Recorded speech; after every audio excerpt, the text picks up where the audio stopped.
I have about 5 years of experience as of now. I've worked in 2 companies. I think my main problem with my GMAT journey was overcoming the verbal score plateau, going from a V28 to V40s. Even if you can speak decent, good English, the English that the verbal section of the GMAT is very different from that. The main point that I would say is that I started actively listening to what Payal was saying in the videos. If someone were to look at my course history, they would have seen that each video I have, even if let's say it's a half an hour video, I watched each of those videos 4 to 5 times. It is a skill that you need to acquire. If you have that skill, since you were a kid, or if you have that inbuilt in you, then it's very good. If you don't, you have to learn the skill. And then finally the last attempt that I took in August was a 740. Hi Viraj, it's such a pleasure to have you here with us today. Hi Reda, thank you for having me. So for everyone who doesn't know, Viraj is a GMAT 740 scorer, and she also recently got 2 wonderful admits to 2 schools in the US, McCombs and Keenan Flagler, with full scholarships to both. And now she's here to really talk to us, help us understand what her GMAT journey was like, and the importance of having a great score when you apply to top B schools. So Viraj, once again, thank you, right? And being your mentor over the last couple of months, I know that your GMAT journey overall has been a very long thing. There's been ups, there's been downs, but through it all, you've really, really persevered. So if you had to think on one thing, one challenge that really stood out through this almost 2-year journey that you had with the GMAT, what do you really think that would be? I think my main problem with my GMAT journey was overcoming the verbal score plateau, going from a V28 to V40s, going to that range was, I think, the main problem. I mean, the main struggle that I faced, and that is what actually took me such a long time. And because of that, my journey stretched such a long time, but it was all worth it at the end. Oh yeah, sitting here now with those admits, I'm sure that, looking back, that journey is just wonderful, wonderful thing to look at. Yeah. So I've given up everyone a bit of a brief on who you are, but how about you tell us a little bit about yourself so that we know a little bit more before we dive right into your journey? Sure. So I have about 5 years of experience as of now. I've worked in 2 companies. One was a consulting company, and one is a product-based unicorn company. So overall, my work has been mostly around analytics and data and product. And even after my MBA, I intend to stay within the product domain, broadly within the tech and product domain. So yeah, that is a little bit about me. Nice. So you had this clearly defined path of where you wanted to go post your MBA as well. But I think the first step of that MBA journey is just getting that GMAT score so that you can apply. So when did you really kick off your GMAT journey and how did you do so? So, doing and getting an MBA had always, been in my plans in some or the other way. When I was in college, I prepared for the CAT, but I didn't score very high, and things had to take a turn. So I started working just after college. And like I said, it had always been in the cards. So when COVID hit, I was like, "Ki, theek hai, maybe now it's the time I have some extra time on my hands. Maybe I can start preparing for the GMAT properly." So I think COVID started in 2020. I still took another 6 to 8 months to sort of get into the zone that, okay, yes, I want to do the GMAT, prepare for it and everything. So around the end of 2020, that's when I started officially preparing for the GMAT. And everyone talks about e-GMAT a lot. It was like the most great, it had helped a lot of people. And I was like, "Okay, this is the course for me." So I took the 6-month e-GMAT course starting October 2020. Got it. Yeah. And so I started studying from it, and just preparing everything. 3 months, 4 months, I was in that zone. I prepared quite well. In fact, I even took a mock test, the e-GMAT mock test, and I got a 710 in that mock, Mm-hmm. which was very good for a first time mock, and that one e-GMAT mock. Your mocks are like quite similar to the actual tests. So I actually missed that window. I should have taken the first attempt at that time itself, but I was moving in between cities and just there was a lot of distraction. So that happened. And then my preparation got derailed for like another 2-3 months. Mm-hmm. That's when I had to, move back to my hometown, and because the second wave had hit us and all of that. Mm-hmm. Yeah. So then, so that was the initial 6 months, and I think I also had the I was in a comfort zone because it was a 6 month course. So I was like, okay, I have more time. I have more time. I can prepare, which was wrong on my part. If it does not had to be like that. So yeah. After that. So after that, my first attempt was actually in June 2021. Mm-hmm. That was when we were in the middle of the second wave, and so I took an online test. So, but it didn't work out well. There was a lot of technical glitches, because of which my test experience wasn't that good. So what happened is that score, I had to get it cancelled, and then the MBA.com website, they quite helped me out with that as well. So in that test, I got a 650, Mm-hmm. Mm-hmm. but that score wouldn't count anyway. So I It think wasn't we a can keep good that aside. attempt. Yeah, it wasn't a good attempt. So you really can't Yeah, place it on the cards as something that would yeah, display your ability. So I guess, yeah. but that still must have been quite an experience to have prepared for so long and then have such a bad test experience be what, ruins you from performing your best on that test day. So how did you really jump Definitely. back from that? Yeah. So, like you were saying, it did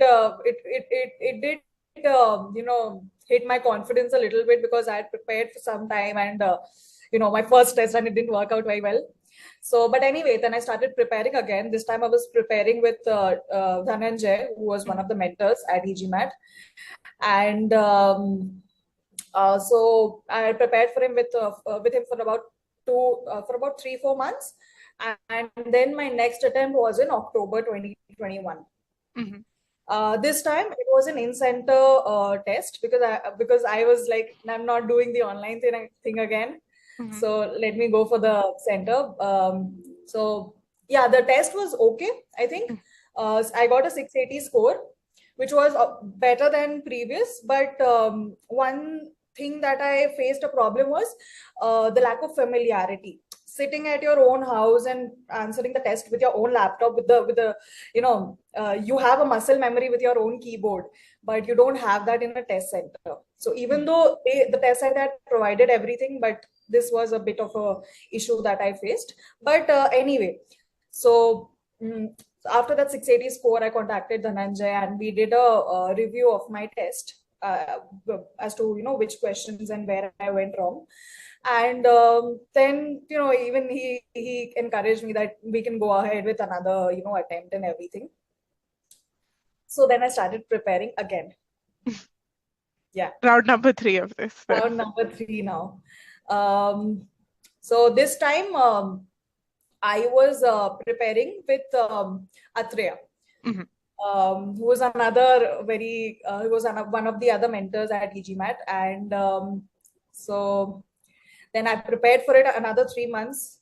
Next test was Feb 2022, and I finally entered the 700 range, which was a 710. Mhm.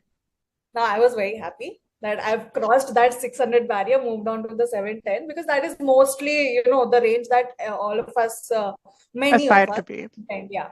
So I was over there, but then I thought that, okay, there's still some time. I have another 6 months to, till I have my applications and stuff.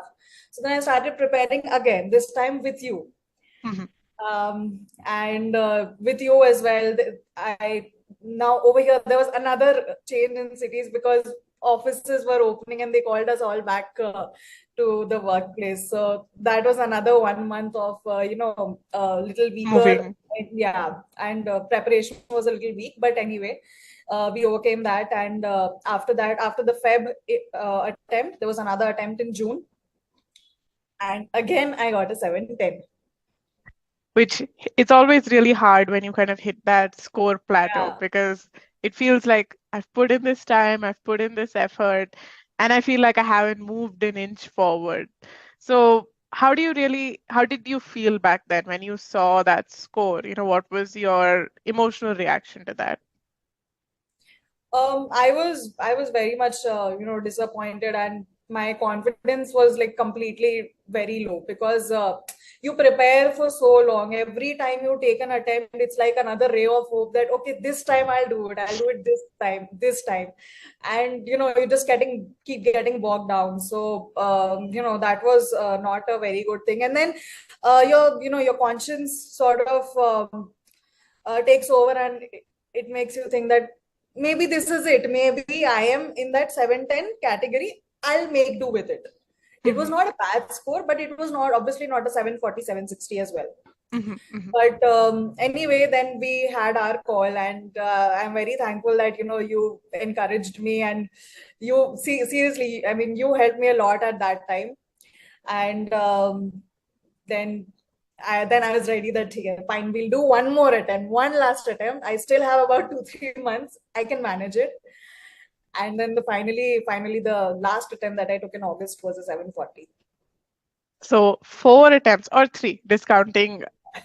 Sorry, five, if we include your first attempt. Yeah. That's a roller coaster of a journey. It's something that I don't think a lot of people might understand the amount of grit and determination it just takes to decide to take the exam one more time. Because it's definitely an exam that can take a toll on you in a lot of ways. Right. Mhm. So I think the fact that you were able to push and push and push is certainly a display of your extreme strength of character. So, congratulations on that aspect, really, once again. Thank Right. you. But throughout all of this and throughout the length of this journey, I'm sure that you would have also noticed an evolution in the way that you really approached studying for the GMAT and even the way that you approached different question types.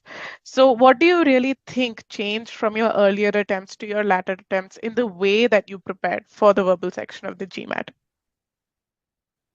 So I think the main point that I would say is that I started actively listening to what Payal was saying in the videos.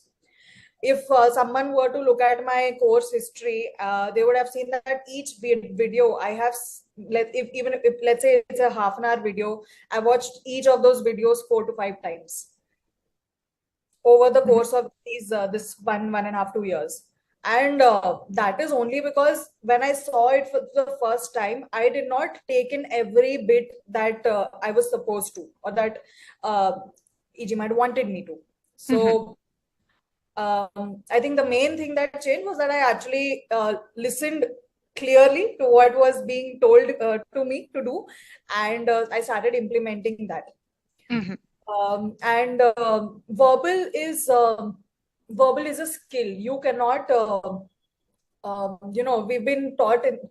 we've been studying in India for so long, and um, we are used to writing long answers, 8 mark, 16 mark answers. That is not how you can approach English. Even if you can speak decent, good English, the English the verbal section of the GMAT is very different from that. Mhm. It is a skill that you need to acquire. If you have that skill, since you were a kid, or if you have that inbuilt in you, then it's very good. If you don't, you have to learn the skill. And as you know, a skill will take time Mhm. to like any other skill. This will also take time. So I think yeah, getting learning that skill is what took me a lot of time. And yeah, I think that was the main part. That initially when I started I didn't pay as much attention to what was in the videos. And once I started implementing, it's all there. You just have to listen to what the course is telling you and do that. If Mhm. you can do that, then you should be well on your path. Yeah. So it's really about the quality with which you approach your learning and not just looking at it as a bunch of boxes you have to check off, right? It's about the way you're saying that you listen to what's being taught and not just listening for the sake of listening. Yes, definitely, definitely. And that too, maybe a factor in my prep was also that I had been out of college for like 2, 3 years. So Mhm. I had, I was out of the habit of studying. So maybe studying and listening to you can say a class or a teacher tell you something. So maybe that was also one of the reasons. But yeah, once I got into that zone, then it did work out. Nice. That's really great to hear. And I think the important thing also that you've said here is that this is a skill that you can learn, right? It's great if you come into it with some kind of an inbuilt understanding. Sure, that'll give you a slight leg up.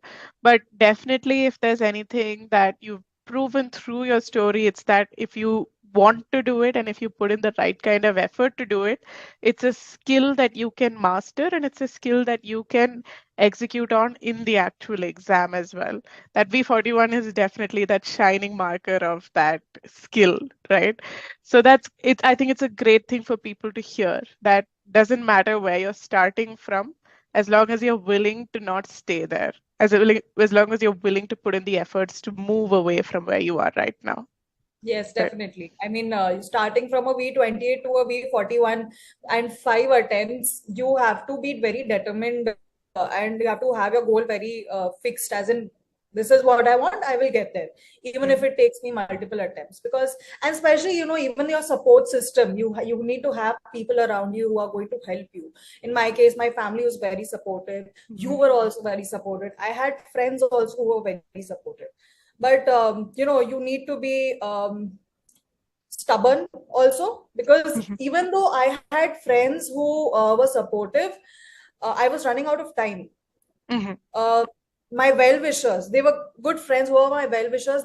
Some might have even suggested that maybe this is it, you should start preparing on your college applications, because that is also a time-taking process. Absolutely. But the last attempt was the stubbornness that helped me get there. So you need to do that, yeah.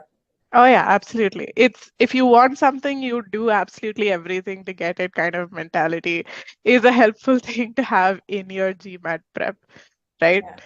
And that score, that stubbornness really paid off with that score. And I think that score as well really did pay its dividends as you were applying to B schools, right? Because though it's only 30 points, that 710 versus that 740 can make all the difference. And how do you really think that having that 740 helped you as you were applying to all these schools? So 710 is a decent score. It gets you into the 700 league, and it's quite a good score. But um, it might not have, had I applied with that 710 score, I would not have had the scholarship and the admits that I have today. So I might have had the admit, but probably not the scholarship. So I am very happy that that extra one attempt did I did attempt that one last time, and that did get me where I am right now. So yeah. Absolutely, right? So overall, it just seems like grit, determination, and the willingness to learn, unlearn, and relearn is at the core of your success. And the great thing is that if people are willing, if people are open, this is a success that they can absolutely recreate as well, right? So if you, as someone who at this point is a GMAT Verbal Pro, having understood and having mastered this skill so very well, if you have any advice to give to everyone listening out there, what would it be? um I think from my journey, all I've learned is just don't waver on your track. Just determination is all I would say. It will take a lot of hard work. It's going to be a very gruesome process. Your mind mentally, it's also going to help you grow a lot mentally, as a person. And just surround yourself with good people who support you, and be clear of your goals. And I think that should be enough to get you where you want to go. Beautifully said, right? So from myself and everyone here at the e-GMAT team, all the very best for your MBA and all the steps afterwards. I'm sure that that grit, perseverance, and definitely that stubbornness will carry you a long, long way. But thank you so, so much for coming with us today. It's been such a pleasure interviewing you. And I'm sure that everyone who listened will carry forward a small little light of stubbornness into their own GMAT preparation as well. Thank you so much, Rita. All right. So that's all. Thanks everyone for listening in. Have a wonderful day. And as always, happy learning. Bye bye.